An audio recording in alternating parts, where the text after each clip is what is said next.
మంచిర్యాల జిల్లా మందమర్రి పట్టణంలోని సింగరేణి పాఠశాల మైదానంలో బీఆర్ఎస్ ప్రజా ఆశీర్వాద భారీ బహిరంగ సభకు ముఖ్యమంత్రి కేసీఆర్ విచ్చేసి తెలంగాణ రాష్ట్రంలోని సంక్షేమ పథకాల గురించి తెలియజేస్తూ మళ్లీ బీఆర్ఎస్ ప్రభుత్వం రావాలని బల్కా సుమన్ని భారీ మెజారిటీతో గెలిపించి అసెంబ్లీకి పంపాలని ఆశీర్వాద సభలో కోరారు.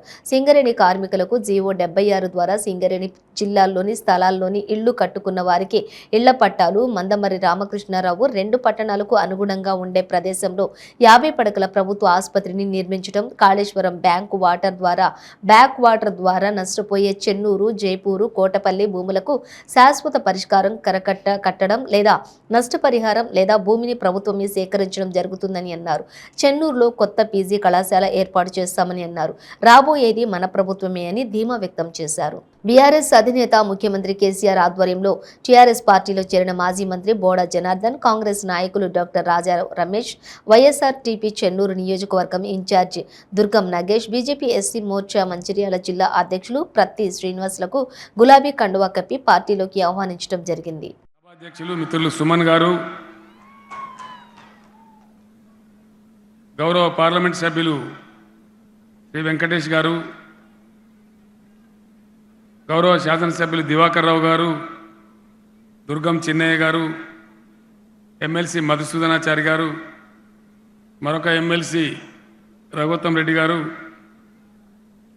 మరో ఎమ్మెల్సీ దండే విఠల్ గారు,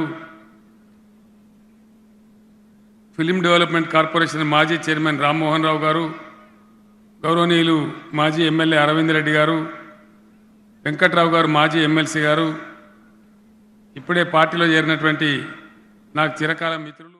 క్లారిటీ లేనలకు దిక్కుందామా, అభివృద్ధి చేసేటోళ్ళ దిక్కుందామా? అభివృద్ధికే మనం ఓటా కాదా? సుమనన్నని గెలిపించుకుందాం ఈసారి అనేటోళ్ళందరూ ఒకసారి చేతులు ఎప్పురే అన్న, మీడియా అందరూ చూపించాలన్న ఒకసారి దయచేసి. ఎందుకు అంటే సుమనన్న లాంటి నాయకుడు మన దగ్గర ఉండడం మన అదృష్టం, అవునా కాదా? తెలంగాణ పల్లెలన్నీ ఒకటే అంటున్నాయి, సారే కావాలి, ఈ సర్కారే కావాలంటున్నాయి. మానవత్వం గల నాయకుడిని ముఖ్యమంత్రిని చేసుకుంటే మళ్ళొకసారి మన తెలంగాణ బంగారు తెలంగాణ లాగా ఉంటది. కాబట్టి సావు నోట్ల తలబెట్టి ఢిల్లీ గద్దెను వంచి తెలంగాణ రాష్ట్రం తీసుకొచ్చిన నాయకుడు ఎవరన్నా ఉన్నారంటే మన బాబు సీఎం కేసీఆర్ గారు. ఒక్కసారి గట్టిగా 2 చేతులు